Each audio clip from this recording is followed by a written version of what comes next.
اس video میں ہم بات کریں گے جو آپ کا اردو گرامر ہے، اس میں جو آپ کو سوالات آئیں گے ترکیب نحوی کے بارے میں یا ہدایت کے حساب سے آپ کو دینا ہے فاعل کون ہے فعل کون ہے، اس کے بارے میں ہم جلدی گفتگو کریں گے. ٹھیک ہے، تو ہم بات سیدھے کریں گے، ہم فعل پر جائیں گے. فعل کیا ہوتا ہے؟ فعل کوئی کام ہوتا ہے. ٹھیک ہے، کوئی بھی کام، کھانے کا کام ہو، پینے کا کام ہو، پہننے کا کام ہو، ٹھیک ہے، کوئی بھی کام.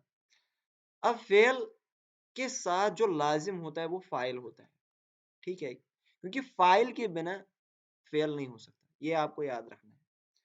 اور جس پر اب کام ہو اسے ہم مفعول بولتے ہیں. ٹھیک ہے، جیسے میں یہاں پہ میں کہوں گا رشید نے حامد کو مارا. ٹھیک ہے، تو یہ کیا ہے؟ یہ کام ہے. یہ مارنا کیا ہے؟ کام ہے. تو یہ فعل ہو گیا. تو کام کون کر رہا ہے؟ رشید کر رہا ہے، تو یہ ہو گیا فاعل. کس پر کر رہا ہے؟ جس پر کر رہا ہے وہ ہو گیا مفعول. ٹھیک، تو اب فعل دو قسم کے ہوتے ہیں، یا تو لازم ہوگا یا ایسے ہم تام بھی بولتے ہیں، یا تو متعدی ہوگا. ٹھیک ہے، متعدی کون ہوتا ہے؟ جس کے ساتھ مفعول آتا ہے. ٹھیک، اس کو آپ سیدھے ترکیبی نحو میں فعل لکھنا. لیکن جو لازم یا تام ہوتا ہے اس کے ساتھ مفعول نہیں آتا ہے. جیسے میں کہوں گا حامد دوڑا. حامد دوڑا. ٹھیک ہے، تو حامد کیا دوڑنا کیا ہے؟ یہ کام ہے، تو یہ فعل ہو گیا. کون دوڑا؟ حامد دوڑا، تو یہ فاعل ہو گیا. لیکن اب یہ ضروری مجھے نہیں کرنا ہے کہ کس پر یہ کام کس پر ہوا ہے. ٹھیک ہے، یہ تو دوڑنا ہے. ٹھیک ہے، یہ اپنے آپ میں ایک کمپلیٹ معنی دیتا ہے، حامد دوڑا. ٹھیک ہے، تو یہ ہو گیا فعل تام، اس کو مفعول کی ضرورت نہیں ہے. ٹھیک ہے، حامد دوڑا. تو یہ آپ کو یاد رکھنا ہے. ٹھیک، اس کے بعد آپ کو اسم تو آپ کو پتہ ہی ہوگا، کسی بھی چیز کا نام، کسی جگہ کا نام، کسی انسان کا نام. ٹھیک ہے، اسم آپ ایسے یاد رکھو کہ یہ ایک ایسا کلمہ ہوتا ہے جو اپنے نفس میں معنی دیتا ہے لیکن کسی زمانے کے ساتھ تعلق نہیں رکھتا. جیسے میں کہوں گا سیب. سیب سے ہمیں پتہ چلتا ہے کہ یہ کوئی پھل ہے. ٹھیک ہے، اور کسی زمانے کے ساتھ تعلق نہیں رکھتا، یہ آج بھی سیب ہے، کل بھی سیب ہے، اور پرسوں بھی سیب ہوگا. اب جو فعل ہوتا ہے، ٹھیک، وہ تو جیسے میں نے کہا ابھی دوڑا. دوڑا کیا ہے؟ دوڑا فعل ہے، یہ دوڑنے کا معنی دیتا ہے لیکن کسی زمانے کے ساتھ تعلق رکھتا ہے. ٹھیک ہے، دوڑا کس زمانے کے ساتھ تعلق رکھتا ہے؟ ماضی کے ساتھ، یعنی پاسٹ کے ساتھ. اب فعل تین قسم کے ہو سکتے ہیں، ماضی ہو سکتا ہے، حال ہو سکتا ہے، اور مستقبل ہو سکتا ہے. ٹھیک ہے، میں کہوں گا رشید نے کھانا کھایا، یہ ماضی ہو گیا، کھایا پاسٹ. رشید کھانا کھا رہا ہے، یہ ہو گیا پریزنٹ. رشید کھانا کھائے گا، یہ ہو گیا مستقبل. ٹھیک ہے، یعنی کہ فیوچر. تو یہ آپ کو یاد رکھنا ہے. اب تیسری چیز جو ہے وہ ہے حرف. کلمہ یہی اسم فعل حرف ہوتا ہے. حرف کیا ہوتا ہے؟ یا میں حروف بولوں گا، اردو میں حروف ہی بولتے ہیں.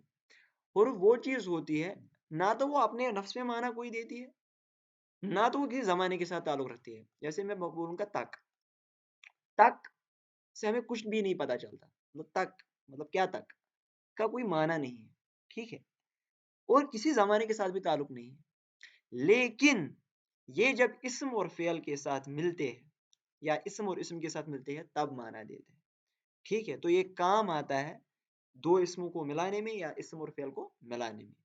اور اس جو اسم اور فعل کو ملانے میں کام دیتا ہے اسے ہم حرف جر کہتے ہیں.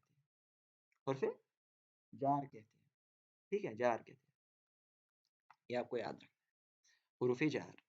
اسی طرح حروف کی کئی قسمیں ہیں. حروف جار ہے، حرف استفہام ہے جو استفہام کے موقع پر یعنی کہ سوال کے موقع پر پوچھا جائے. حرف شرط ہے جو شرط کے موقع پر اگر، جیسے اس کی اگزامپل اگر ہے. حرف جزا جو جزا اگر میں نے یہ کام کیا تو میں یہ کروں گا، تو جو ہے حرف جزا ہے. اسی طرح حرف عطف. عطف کیا ہوتا ہے؟ کنجکشن جیسے ہے انگلش میں، مطلب یہ دو اسموں کو آپس میں ملاتا ہے، دو جملوں کو آپس میں ملاتا ہے. اس کے ایگزامپل ہے وہ اور ہے. ٹھیک ہے، اسی طرح حرف اضافت، کسی کی اضافت کسی کے ساتھ، یعنی کہ میں کہوں گا حامد کی گاڑی. ٹھیک ہے، یہ جو کی ہے یہ حرف اضافت ہے. ٹھیک ہے، اسی طرح حرف استدراک. استدراک کیا ہو گیا؟ پہلے کسی چیز کی اس بات کرنا پھر اسی کی نفی کرنا. میں باہر جاتا لیکن، لیکن جو ہے لیکن یہ حرف استدراک ہے، لیکن باہر بارش گر رہی تھی. تو اسی طرح حرف استثناء ہے. استثناء مطلب کیا ہوتا ہے؟ مطلب سوائے اس کے، تم سب آؤ سوائے حامد کے. ٹھیک ہے، اس طرح حرف تحسین ہے تعریف کے موقع پر، حرف تعصف غم کے موقع پر. ٹھیک ہے، یہ آپ یاد رکھو. حرف ندا، ندا کیا ہوتا ہے؟ کسی کو پکارنے کے لیے. حرف علت کسی چیز کی وجہ بتانے کے لیے، میں نے یہ کام کیا کیونکہ، چونکہ، اس طرح. ٹھیک ہے. حرف نفرین، نفرین کیا ہوتا ہے؟ نفرت کے موقع پر جو بولا جائے، مطلب چھی چھی، تھو تھو، اس طرح. حرف تاکید جو زور دینے پر بولا جائے. تو یہ آپ حرف کی اقسام دیکھ لو، یہ سارے دیکھنا، اور اس کی تعریف، کیونکہ اس پہ 4 نمبرات آئیں گے. ٹھیک ہے. تو اس کے بعد تذکیر و تانیث تو آپ کو واضح ہو جائے گا جو پچھلی ویڈیو میں ہے، لیکن آپ خیال رکھیے رومال جو ہے، رومال، رومال، شربت، دہی. ٹھیک ہے، یہ سارے مذکر ہیں. ٹھیک ہے. جیسے میں کہوں گا یہاں پر یہ لال رنگ کا، یہ لال رنگ کا رومال مجھے چاہیے. ٹھیک ہے، رنگ کا، اس طرح. یا یہ رومال اچھا ہے، اس طرح تذکیر ہوگی، مذکر ہو گیا ثابت. شربت، یہ شربت میٹھا ہے، میٹھی نہیں آیا. دہی، دہی کھٹا ہے. ٹھیک ہے. تو اس طرح آپ یہ یاد رکھنا، رومال، شربت، دہی. باقی تو آپ کو آ جائیں گے. اب جو مؤنث ہے آپ ایسے یاد رکھو، الفت، جیسے کہ وہ شعر بھی ہے، مناد بھی ہے. میری الفت مدینے سے، یوں ہی نہیں، میرے آقا کا روزہ مدینے میں ہے. ٹھیک ہے، صلی اللہ علیہ وسلم. تو اس طرح آپ یہ یاد رکھو، یہ میری، میری آ گیا تو اس طرح مؤنث ہو گیا. اسی طرح باقی چیزیں بھی. ٹھیک ہے. دیکھیے اب ہم ترکیب نحوی پر جائیں گے. ٹھیک ہے. آپ کو یاد رکھنا ہے جملہ 2 قسم کا ہوتا ہے، یا تو اسمیہ ہوگا یا تو فعلیہ ہوگا. ایک اعتبار سے. دوسرے اعتبار سے جملہ یا تو خبریہ ہوتا ہے یا تو انشائیہ ہوتا ہے. ٹھیک ہے، یہ آپ کو یاد رکھنا ہے. انشائیہ. اسمیہ جملہ وہ ہوتا ہے جس میں مبتدا، خبر اور فعل ناقص ہو. متعلقات بھی ہو سکتے ہیں. ٹھیک ہے. فعلیہ میں آپ کو یاد رکھنا ہے اس میں فعل ہوتا ہے، فاعل ہوتا ہے، اور متعلقات فعل بھی ہو سکتا ہے. ٹھیک ہے. اسمیہ میں حدث کا کوئی بھی اشارہ نہیں ہوتا، یعنی کام کرنے کا کوئی بھی اشارہ نہیں ہوتا. جیسے میں یہاں پہ کہوں گا احمد چالاک ہے، یہاں پہ تو کوئی کام نہیں ہے. ٹھیک ہے. رشید غربت کا مارا ہے، غربت کا مارا ہے.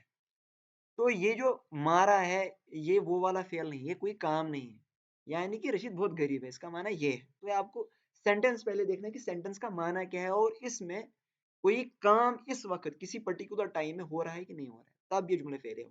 یہ آپ کو یاد رکھنا ہے. ٹھیک ہے. رشید ذہین ہے، احمد چالاک ہے. فعلیہ کیا ہوتا ہے؟ اس میں فعل، فاعل اور مفعول ہوتا ہے.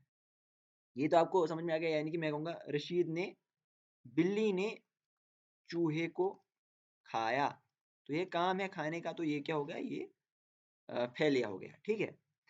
اب ہے خبریہ اور انشائیہ. ہم کس چیز کو خبریہ بولیں گے اور کس چیز کو انشائیہ بولیں گے؟ دیکھیے خبریہ، اگر جملے کی تصدیق یا تکذیب ہو سکتی ہے، ٹھیک ہے، تو اسے ہم خبریہ بولیں گے. یعنی کہ میں کہوں گا احمد چالاک ہے. دیکھیے میں اس کو ٹرو بھی بول سکتا ہوں، میں اس کو فالس بھی بول سکتا ہوں، تو یہ خبریہ ہو گیا. یہ ایسے آپ یاد رکھیے، خبریہ سٹیٹمنٹ ہوتی ہے. اب ہے انشائیہ، جس کی تصدیق ہو یعنی تکذیب نہ ہو. ٹھیک ہے، جس کی تصدیق و تکذیب نہ ہو. میں کہوں گا کیا آپ نے کھانا کھایا، یا آپ نے کھانا کھایا. تو اس کا جواب ہم ٹرو یا فالس میں بول سکتے ہیں؟ نہیں بول سکتے. ٹھیک ہے، ہم اس کا جواب ہاں یا نہ میں بول سکتے ہیں.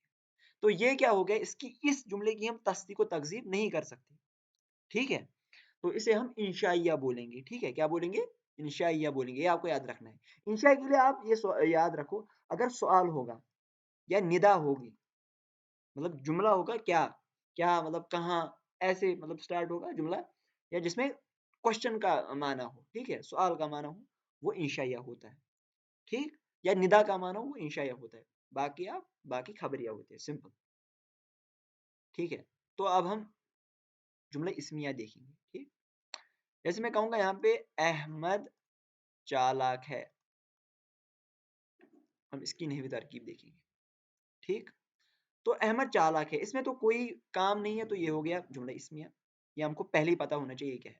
تو جملہ اسمیہ میں جو اہم جز ہے وہ کیا ہے؟ مبتدا خبر فعل ناقص، تو ہم سب سے پہلے فعل ناقص لکھتے ہیں، ٹھیک ہے، تو میں کہوں گا ہے کیا ہے فعل ناقص، اس کے بعد ہم مبتدا لکھتے ہیں، مبتدا کس کے بارے میں خبر دی جا رہی ہے؟ جس کے بارے میں بات ہو رہی ہے اسے ہم مبتدا بولتے ہیں، اور جو بات ہو رہی ہے اسے ہم خبر بولتے ہیں۔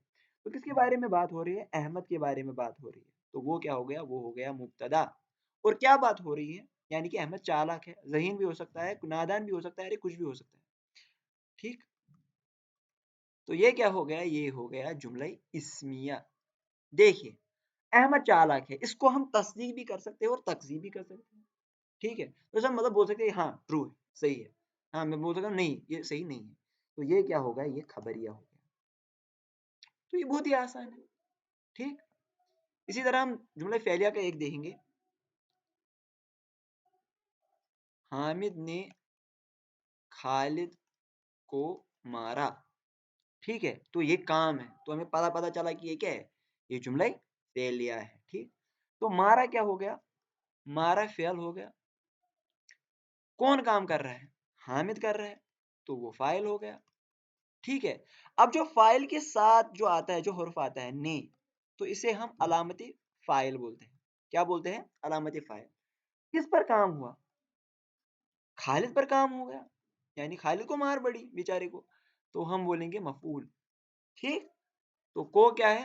جو مفعول کے ساتھ اب آتا ہے تو اسے ہم علامت مفعول بولتے ہیں۔ تو مارا پہلے آپ کو فعل لکھنا ہے، پھر فاعل لکھنا ہے، پھر علامت فاعل، پھر مفعول، پھر علامت مفعول، تو یہ کیا ہو گیا؟ یہ جملہ فعلیہ ہو گیا۔ اب ہم ایک اور جملہ دیکھیں گے، حامد دوڑا، حامد دوڑا، دیکھیں یہاں بھی کیا ہے؟ یہاں بھی کام ہے، ٹھیک ہے، یہاں بھی کام ہے، تو فعل ہو گیا، تو پہلے ہم لکھیں گے دوڑا، دوڑا کیا ہے؟ فعل، حامد کیا ہے؟ حامد فاعل ہے، لیکن اس میں مفعول آیا نہیں آیا، تو یہ دوڑا ہم بولیں گے یہ فعل تام ہے، یعنی اس کو مفعول کی ضرورت نہیں ہے، تو اس کو ہم بھی اس کو بھی ہم کیا لیں گے پھر لاسٹ میں؟ جملہ فعلیہ۔ اس کو اس جملہ فعل تام میں اور فعل میں آپ کو یہ ڈفرنس آپ کو سمجھ آ گئی ہوگی۔ فعل تام وہ ہوتا ہے جس کو مفعول کی ضرورت نہیں ہوتی ہے، سمپل فعل آپ کو ایسے لکھنا ہے ترکیب نحوی میں، جو آپ کو ایگزام کے لیے آئے گا کہ جو فعل ہے مطلب